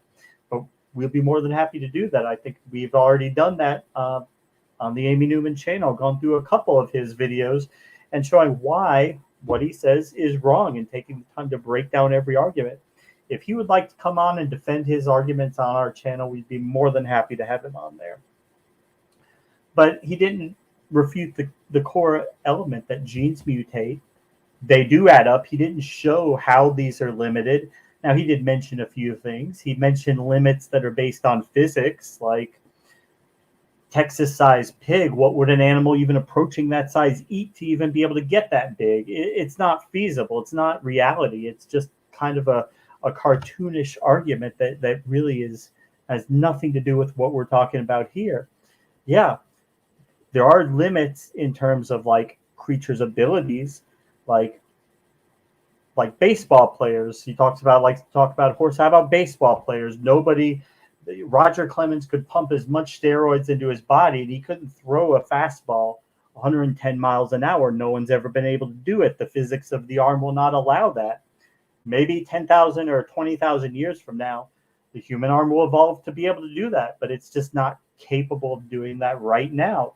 We haven't had nearly enough time to be able to demonstrate, to be able to make those kinds of changes. But those are based on physics, not genetics. It's not like there's an arbitrary limit where God comes in and says he will not allow the species to change any more than it does. But he's the one who talks about giants in the past, and he likes to mention Robert Wadlow, the largest human in modern history, of someone who died in the early 20s because the human body is not designed, it's not capable of being that size healthy. We're just not intended to be that size. And that's why in fact we see much larger animals in the water where they have to support their weight, which is why we see 1 minute animals like Pakicetus, which was much smaller when it was a land-dwelling mammal, but it became much larger in the water once it had the water to support its weight. And so there are limits that are in organisms, but they're not based on genetics. They're based on physics. They're based on ability to survive and find food. And we just haven't had nearly long enough to be able to explore large-scale macroscopic changes. But the fossil record shows that it has happened. He just doesn't want you to connect the dots. He just wants you to pretend that what we see today is all it's ever been. And that's just not a reasonable position to hold. Thank you. Okay, James, that is just under 5 minutes for your concluding thoughts, words, points. Kent, we're going to hand it over to you. You also have 5 minutes whenever you're ready. Go ahead. All right. Oh, let me say thank you, sir. And I appreciate that, James. I think you just sunk your own boat. You said cows produce cows, and that's what evolution would expect. Okay, well, This textbook shows a fossil octopus, 3.4 billion years old, the remains of the early ancestors of modern human beings. Somewhere along the line, this octopus produced a non-octopus if it turned to a human. Was your ancestor a sea sponge? Discover magazine. This is your ancestor.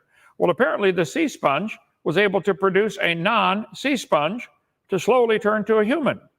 So you guys do believe plants or animals or both are capable in the past of producing something other than their kind.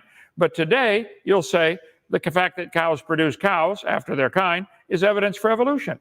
Which is it, James? One of them's wrong. Is SpongeBob our oldest ancestor? You think you came from a sponge? A sponge is not a human. In order for the sponge to become a human, it would have to add lots of genetic information, a whole lot. Nobody's ever seen a sponge produce a non-sponge. This textbook shows a tarsier, a little monkey. 30 million years ago, humans evolved. They're ancestral to humans and apes.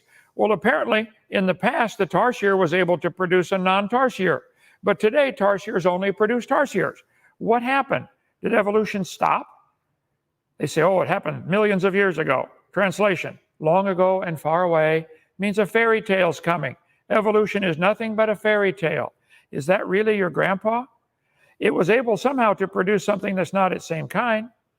And this teaching of evolution is not only dumb and unscientific, it's having bad results. Your kids go ape in school. Here's why. He's being taught evolution. You are an animal and share a common heritage with earthworms. Well, James, if you really believe earthworms can only produce earthworms and cows can only produce cows, if you really believe that, and you don't, but if you really believe that, why don't you help me get this kind of junk out of the textbooks? Because this can't be true. How can I share a common heritage with earthworms if earthworms can only produce earthworms? You don't understand at all. You have two completely, wildly different, unconnected, polar opposite thoughts that you believe in at the same time. And I wish I could help you. Let's see. You mentioned about larger animals. Humans can't get that big because the big animals live in the water. What about the brachiosaur? I think we have plenty of evidence that the 50-foot tall brachiosaur was able to walk on land. A lot of dinosaurs lived on land. They don't defy the laws of physics. We find their bones, we find their footprints, no question, and they didn't have to live in the water. So what's the problem with a giant human? I believe the Bible teaches that before the flood came, things were very different. That's why the Bible teaches they lived to be 900. And most cultures have what they call the golden age, where they talk about, oh yeah, man used to live to be 1,000. Just Google golden age. Why would so many ancient cultures, non-Christian, have a legend of a time when man lived to be 1,000, a golden age? Why would so many cultures have a legend of a flood, a worldwide flood? There are over 280 legends of this flood found around the world. And people that are unconnected to the Bible, they're people, they teach their people, oh, years ago there was a big flood, worldwide flood. It's a universally taught legend. I think it's true. It's based on a story that really happened. But we teach the kids they're an animal and wonder why are they acting like animals. And you claim 4.543 billion years is going to solve the problem. Give it more time. You mentioned that half a dozen times in the last 2 hours. Adding time is not going to help. The Colorado River cut through layer upon layer of rock over millions of years. That river didn't make that canyon. Grand Canyon's a washed out dam. Watch my video number 4 or come see ours here. Google dam break at Dinosaur Adventureland. We did one here. There was a big called the Kaibab Plateau across Arizona. If you plugged the Grand Canyon up today, a big lake would fill up behind it going clear back to Colorado. I show pictures of where the lake would be based on elevation lines right now. The top of Grand Canyon, 7,000 or 8,000 foot high. The river enters the canyon at less than 3,000 feet. Rivers don't flow uphill. Grand Canyon's a washed out dam. Don't lie to the kids and tell them that little river made that big canyon. That's baloney. The flood is the best explanation for stuff like this. So I think the evidence is overwhelming. There was a creator. He created the world, had to do it rapidly. Plants require animals. They reciprocate the gases. Plants breathe in CO2, give off oxygen. Animals breathe in oxygen, give off CO2. They require each other. There are billions of symbiotic relationships that absolutely defy an evolutionary explanation. I'm out of time. Your turn. Bye. Okay, Kent, thank you so much, guys. fantastic debate. I do want to thank you both for keeping it civil, respectful, and sophisticated. Lots of good points discussed, and lots of compliments from the live chat. Very good debate. So let's get right into these questions then. And then after the questions, when we let you guys go, I'm going to stick around for a few minutes and go over all of the debates for the Evolution Debate Challenge series that are coming up. So until then, we'll just get right into the questions. And I have a ton here. So I hope you gentlemen are okay to pull an all-nighter tonight. Just get a pot of coffee going, and we should be good. So here we go. First question comes in from Taylor K. And let me get them up on screen for you, gentlemen, because this will make it, I think, easier. So here we go. First question comes in from Taylor K. The question is for you, James. James, where are the transitional species between the manatee and the hippopotamus? Oh, well, oh yeah, you're good. Yeah, thanks, Donnie. So I'll be able to, like I said, we're doing an after show at the Amy Newman channel at 12. So thank you, Kent, for the debate. But he did make a lot of claims there. But I'll be able to go and talk about those. And if you want to come on the after show, Ken, I know it's a little late for you, but if you want to come in midnight, do an all-nighter with us, I'll be happy to tell you why you were wrong about those claims that you made. But I appreciate it.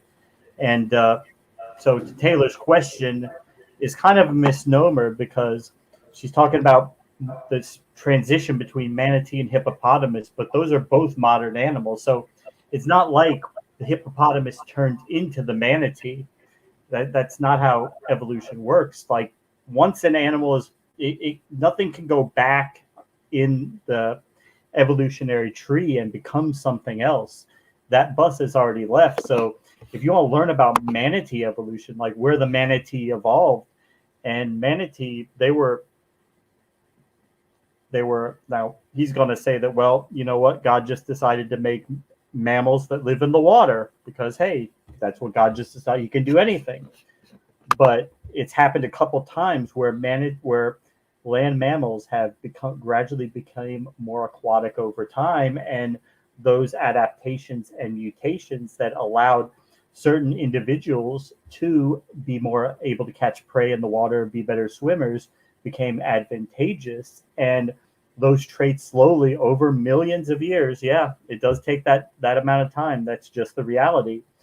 But you can read up about manatee evolution. One of them is called Poroastomus, which was discovered in sediment that's 40 million years old around Jamaica. But there's several different species of manatee that have evolved, and they're actually not as recent. They're actually more recently evolved than a lot of the other cetaceans, because they still have nails on their flipper, which defies an explanation other than God just thought that they looked cute with nails on their flippers. Thank you, James. Thank you, Taylor, for the question. Over to you, Kent, for your response.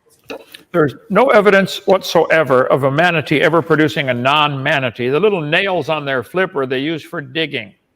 They're not remnants of a toe or anything else. They're used today.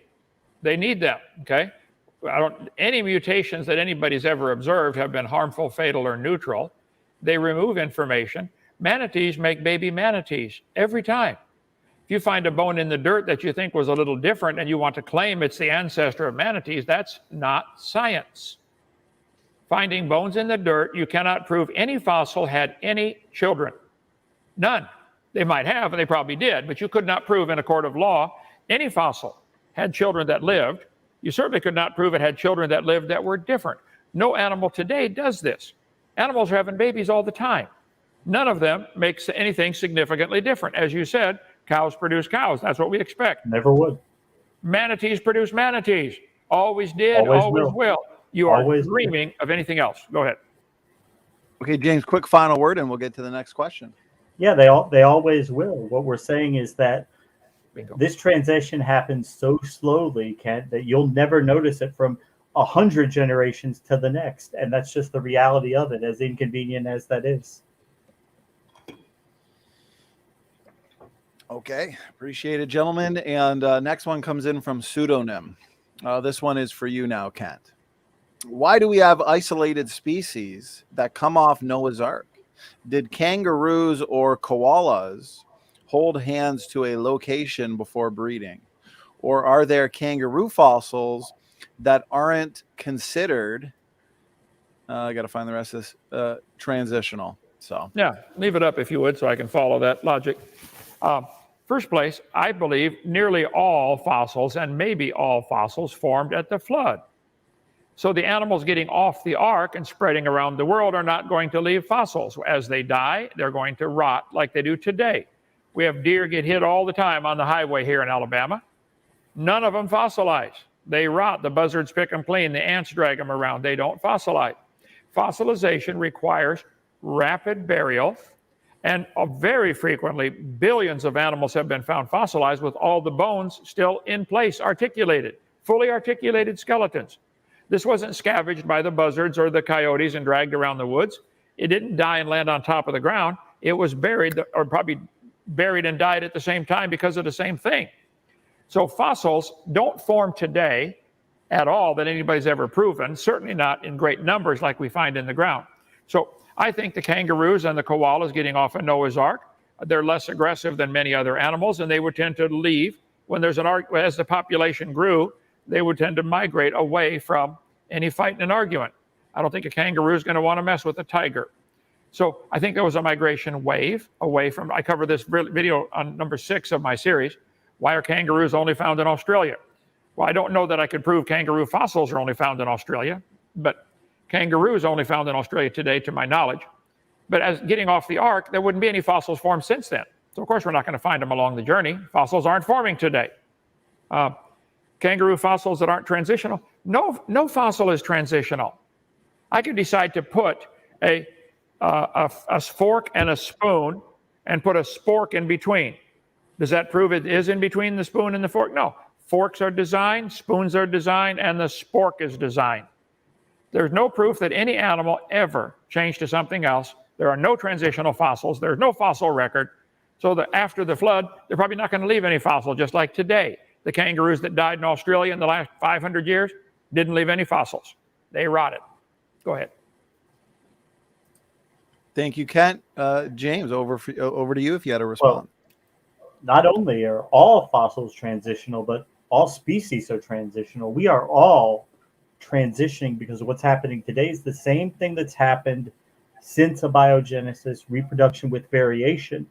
And I find it pretty hard to believe that if there were koalas and kangaroos that had to, I guess, go to this ark in the middle, I guess because God just made it so they knew they had to hop all the way to the ark, so because Noah couldn't round them all up, that you wouldn't have any found outside of Australia, when I guess they at one point lived somewhere else because no animals were meat eaters before the ark, so there would be no reason for them to have to run away from any aggressive animals. But just this idea that after the flood all the animals could eat meat and there was just kind of a free-for-all after that, and these species that were not meat eaters just kind of hopped their way to Australia, it just defies credulity. It's not, there's no evidence of it in the fossil record, and you would only believe that's reasonable if you begin with the conclusion that this book and this flood must be true. So whatever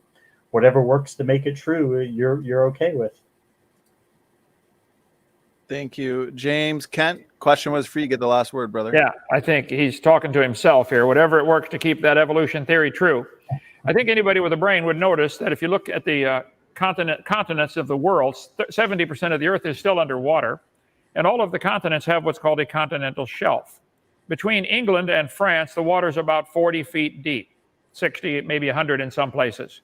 There's what's called a continental shelf. Between Alaska and Russia, it's only like 60 feet deep.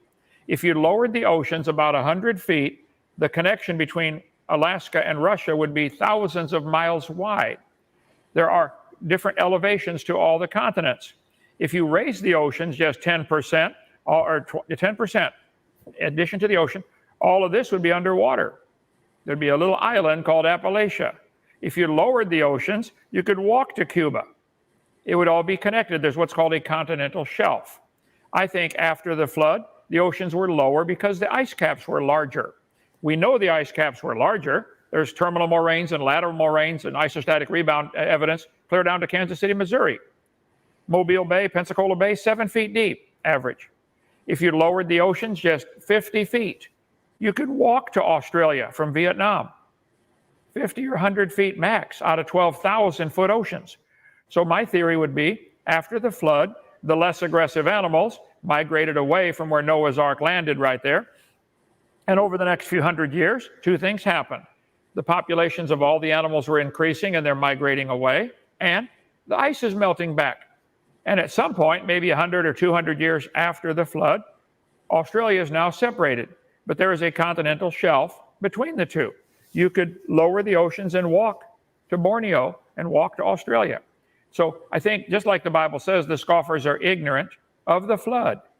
The flood and the resulting ice caps, if the ice caps were bigger, the oceans would be smaller, lower, and you could walk anywhere you wanted in the world. So I think the Bible is the best explanation for what we actually see with the distribution of animals. Go ahead. Appreciate it, Kent. And good question, pseudonym. So here's the next one that comes in, and it is from Mark Reed, Super Chat. Appreciate it, Mark. Very on topic question here. So let's see here. Question is for you, Kent. How do you explain endogenous retroviruses in the same positions or leaving the same damage on human and ape DNA? How could this virus attack randomly and do this? We covered I'm off schedule. I'm sorry. We covered retroviruses in great detail on one of the last debates. I have about 60,000 slides now, so it's going to take me a minute. That's why I've requested Donnie many times, we stop doing this, bring up 20 topics. The whole debate should be on one topic, and I'll get all my slides ready and I'll be prepared. But retroviruses are not evidence for evolution. They're incredibly complex on their own. Let's see if it's in seminar part 4. I don't remember where I put it. It'll take me a while to find it. But they are not evidence for evolution. There's not evidence that they're harmful. They get the connotation virus, oh, harmful. So the fact that many animals have similar DNA code and similar breaks in their DNA code might indicate a common designer. Doesn't indicate a common ancestor. And one virus is so complicated, one single cell in your body is more complicated than the space shuttle. Why on earth would anybody with half a brain think it happened by chance? If you found an ink pen laying on the parking lot, you would never dream it happened by chance. And one cell in your body is trillions of times more complicated than an ink pen. And billions of years is not going to make the ink pen. And trillions of years is not going to make one single cell. Not one. You can dream it if you want and believe it if you want, and they do. And they want to teach it to others. That's where I object. Go ahead. Thank you for the response there, Kent. James, if you had anything to add, go ahead.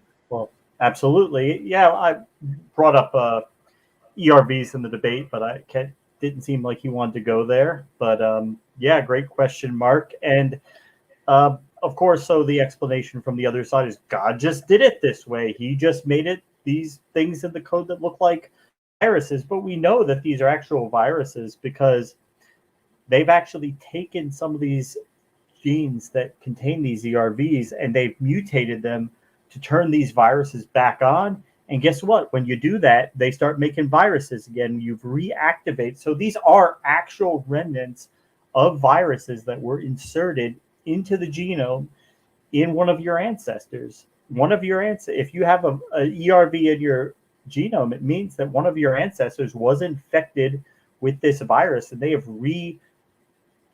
flipped these viruses back on before in the laboratory. And the idea, it's really cruel if God designed it this way to make it look like we share a common ancestor with chimpanzee. God could design the genome in any way. If there's something in the genome that he wants to make a vulnerability or that he wants to make good, because he had to put vulnerabilities in there so he could rain death and disease on us to punish us for Eve eating the wrong tree. But why would he have to do so in a way that makes it look like we had a common ancestor? He could just put something in there that would be beneficial or harmful, and it wouldn't have to look like a virus. It wouldn't have to be the remnants of a virus. He could have done it in a much more straightforward way. On my slides I have on ERVs, and I'll be glad to give a 2-hour answer if you'd like. But scientists back in 2014, 8 years ago, discovered beneficial function of endogenous retroviruses. They are part of your immune system. Very frequently, they think something is proof for evolution. Later, it's proven to have a function, like the tailbone is not vestigial. It's part of your reproductive system, different muscles attached there that allow you to make babies, Same thing with the whale. The whale pelvis is not a pelvis at all. It's part of the whale's reproductive system. You can get into that if you'd like. But endogenous retroviruses play a critical role in the body's immune defense against common bacteria and viral pathogens. The fact that somebody named it a virus is probably unfortunate, but now that we're stuck with that name, it's not proof for evolution. Clear back in last year, May 2021, endogenous retroviruses protect us from viral infections. So I'll produce a whole videotape one of these days on DVD, just on ERV, since that's the latest one you guys are using, since everything else you've ever used in history has been proven to not be true. Endogenous ERVs have turned out to represent important components of the antiviral immune response. Wow. So they're not detrimental. They're part of the design that man has to protect them against different bacteria and pathogens that come in to cause problems. Endogenous retroviruses function as gene expression regulatory elements during mammal pre-implantation. When a woman gets pregnant, the embryo is floating around. It has to attach to the wall of the uterus. Well, normally, anything tries to attach to the wall like a sliver in your skin, the body's going to put up a fight and say, no, reject this. How do you overcome that? ERVs overcome and allow the embryo to implant in the uterus. You need to study ERVs a little more, James. And if you think that's evidence for evolution, you're really desperate and you don't know what you're talking about. ERVs are part of the normal design, amazing design of the human body. I don't mind giving God glory for stuff like that. Go ahead. Kent, appreciate the response. And this one, James, is now for you. So we've got a good, healthy number of questions for each of you. Time is flying by, so we're going to wind it down with a couple more questions. And again, fantastic debate. So $5 super chat from Boomer21. Thank you so much. Question is for James. If the Earth is over 4 billion years old, how can we have a moon? Its orbit travels an inch away yearly. So our moon is pretty amazing. It's one of the largest moon relative to its planet size in the solar system. It is, it's really cool. And the fact that we actually have a good model for how the moon formed is really a testament to the scientific method and our ability to apply that science to find out what happened in the past. Even though nobody was there when the moon formed, we still have a very good idea of how it happened. And for one, we don't know that the decay rate has been the same over time. Maybe it decayed less before. And I also think that the math on that is a little off. I don't think the moon would have been in contact with the Earth's surface a billion years ago. I think the moon has been up there. It's quite clear for almost the entire time that Earth has been there. And no, it would not be touching the Earth. The moon is, I mean, you guys throw these things out there like you think science hasn't contemplated this before. You think something like this is going to upturn the entire field of science in terms of how we know that the Earth is 4.5 billion years old. You need to come with a little bit more than that. And yeah. I would call that a lame answer. You don't think science thought about it before. Of course they thought about it. They don't have an answer for it. Here's NASA's website. I feel like we're drifting apart. The moon is leaving the Earth at the rate of 4 centimeters a year, about 1.5 inches, a little more than 1.5 inches a year. Forbes.com did an article about that. Will the moon ever leave Earth's orbit? Space answers, yes. Astronomy books are found quoting the fact that the moon is gradually spiraling away from the Earth. Oh, okay. Physics.org. Why is the moon leaving us? Moon's orbit, its circular path is getting bigger at the rate of 3.8 centimeters a year, 1.5 inches a year. Okay. Well, if there's a law called the inverse square law, James, if you brought the moon into 1/3 the distance, you take that 1/3, inverse it, and square it. It's 9 times the gravitational pull at 1/3 the distance. So 1,000 years ago, the moon was 125 feet closer. million years ago, 28 miles closer, no big deal. 10 million years ago, 284 miles closer. 100 million, 2,800 miles closer. A billion, 28,000 miles closer. This is going to be a big problem. 1.4 billion years ago, the moon would have crashed into the Earth. It's called the Lunar recession problem. Astronomy Journal ran an article about it back 54. They've known this for 70 years. The evolution of the lunar major semi-axis represents a well-known timescale problem. The lunar orbit collapses a little over 1 billion years ago. They've known this. Well, this is November 94. I'm sorry, page 1940, 54. They've known this for a long time. The evolution of the lunar semi-major axis presents a well-known timescale problem. It collapses 1 billion years ago. This is well studied, well known, and no, they don't have an answer because they don't like the obvious answer. It's not billions of years old. I know you need billions of years to turn your frog to a prince, but just the moon says, hey, I'm sorry, it's not billions of years old. The moon causes our tides. A closer moon makes higher tides, 8 times higher. That would be just based on a closer moon. The moon is moving away 3.78 centimeters. It's been well studied, and we know it's true, and no, they do not have an answer. I tell you what, James, let's do the entire next debate on this one topic. How do you answer the moon moving away from the Earth and the Earth being 4.6 billion years old without these tides destroying everything? Go ahead.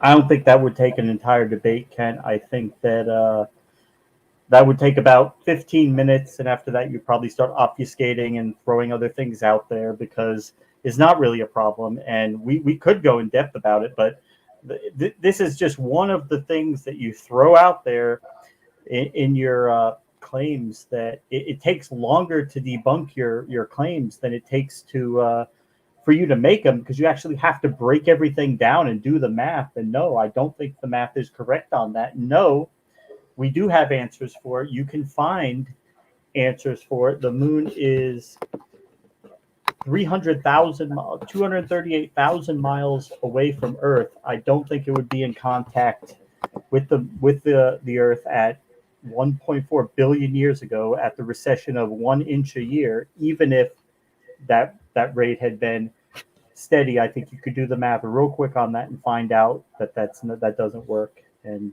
yeah, it's just one of the many fallacious arguments that you have to try to overturn well-established science. Okay, guys, let's do a really quick power round of about 3 questions. I want to make sure I honor these super chats that came in. Great. So just real quick power round. So this one comes in from Play Salieri. Okay, so question is I think it's for you, James.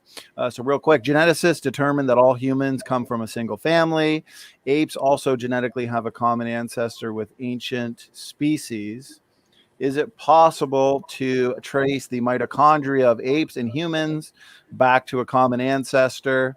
Actually, I'm not entirely sure who that question is for now that I've completely read it. So, well, let's start with you, James. We'll just get a quick thoughts from the both of you, and then. So this goes into that kind of that mitochondrial Eve fallacy. This kind of flirting with the genetic entropy fallacy, which really take a long time to go into, and we've done that on our channel with Donnie's friend Dr. Dan. We've looked at this argument and shown the multiple fallacious assumptions that go into it. No, you can't trace things back. It doesn't work that way, and the data doesn't show that you can't find Eve, mitochondrial Eve, anywhere in the genome. It's just there's so many false assumptions that go into it, and I don't have time to break all those down. But yeah, it can't be done. Anything you'd like to add, Ken? Well, yeah, I think there was, we all had a common single female ancestor. I know her name, Eve. I know her husband's name. I know where they lived, Eden, for a while, until Eve ate them out of house and home. So yeah, I believe that story is the only logical scientific answer to what we observe in the genetics. That's a scientific book we got there, that Bible. Appreciate it, Kent. And okay, real quick, we're gonna wrap it up with this one. I will apologize to anybody in the chat whose question we didn't get to. As usual, we would be here for 10 hours getting all these questions. So I appreciate the engagement from the chat. Another fantastic debate. We're gonna wrap it up here. Bubblegum Gun, $2 super chat. James, so what was a cow before it was a cow? Short and sweet. Bubble, you could. Oh, James, I'm sorry. I had you on mute for about 5 seconds there. Can you Bubble, restart? My fault. This is easy. We've had fun with Bubblegum. He has some really fallacious ideas about evolution. I've tried to help him, but I think he's beyond help. But he's obviously a devotee of Kent here, and that's fine. But you can find easily that the modern bovines came from the ancient Aurochs, which existed in before the modern cows were created. I think probably through humans, through domestication, but that's well known. And you can even go back in time and find out what it was before that, and what the common ancestors were for the bovids and where they branch off. This is well known. I don't have a cow chart or a slide to be able to show you. I didn't come prepared for that, right, Kent? Kent, go ahead. You should run for president, James. That was the best non-answer to a question I've seen in a while. That's what we're getting. It came from the Aurochs. That's the answer. The Aurochs. Okay, yeah. Run for president. That's the ancestor. I would say there never was a time when it wasn't a cow. The cows were created directly by the hand of God, and they've always produced cows. We have cows. They show no interest whatsoever in mating with the pine trees or the oak trees or the sheep or the llama or the camel. You can tell what's the same kind. Watch the males. Which one do they look for? They look for the female of their kind. Cows have always brought forth cows. There are no exceptions. So there's no such thing as a cow, something before the cow. It was created directly by the hand of God. I don't have a problem giving God glory for that. I think cows are kind of stupid, but I like eating them. I only eat vegetarian cows, though. I don't know, Kate, you ever seen a male dog? They sometimes seem to have interest in other things that aren't female dogs, unfortunately. I don't know if you ever fell victim to that, but it's not pretty. They don't produce any babies, do they? No, they don't, but they do show interest, which is unusual. Okay, gentlemen, you guys made for a very engaging, memorable debate. Again, I appreciate both of your time. We did go over the agreed upon time, but you guys are great and generous with your time to make this debate happen. So, James, Kent, some quick final words, final thoughts before we let you out for the night. Again, thank you so much. James, let's start with you. Quick final word, final thoughts. Well, thank you, Kent. Thank you, Donnie. It was a lot of fun. I think we got to go over a good number of points, but like you said, there's so many different points to go over.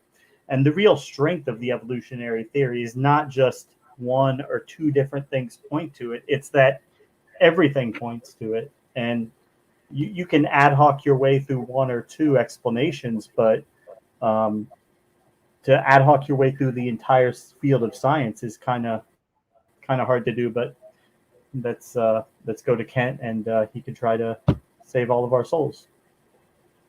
James, thanks for your final thoughts. Kent, over to you.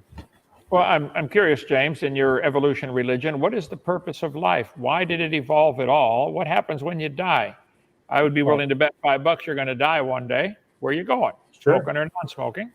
So where the Bible says no the purpose, soul, Kent. No purpose, by the way. It's no purpose to life. No at purpose. All. Unfortunately, we have to be adults about it, and I have to tell you that life is what you make of it, Kent. It is what you make of it. If you wanna spend the little bit of time you have following the fables of the ancient Israelites, you're welcome to do it. But yeah.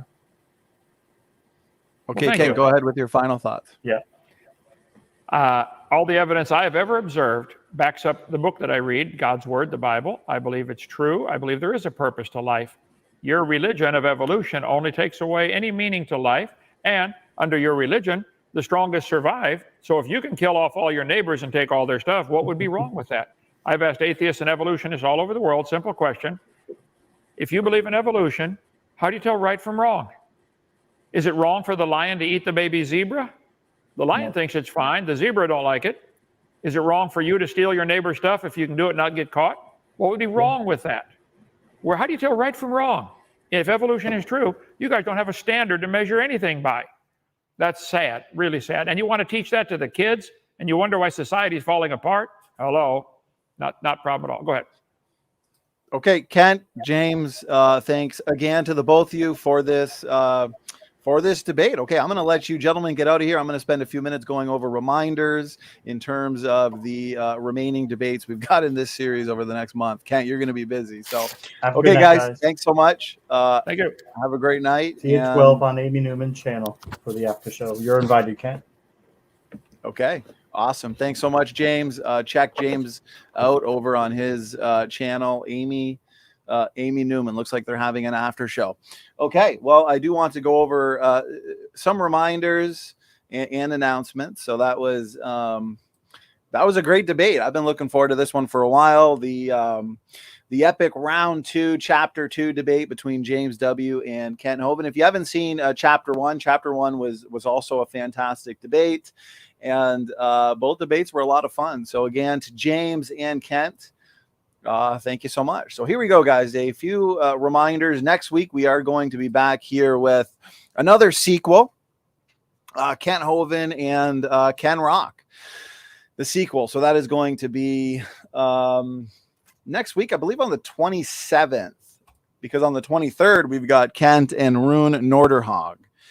So next week, we've got another 2 of these debates. And then right in June, the fun continues. Kent and Fox Official.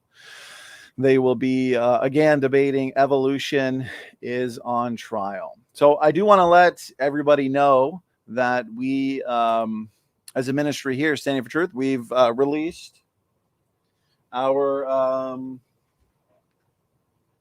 let's see here, the Endogenous Retrovirus Handbook. So for anybody who is interested, this is a topic that is frequently discussed these days. You can get the full color version. Benjamin did a fantastic job.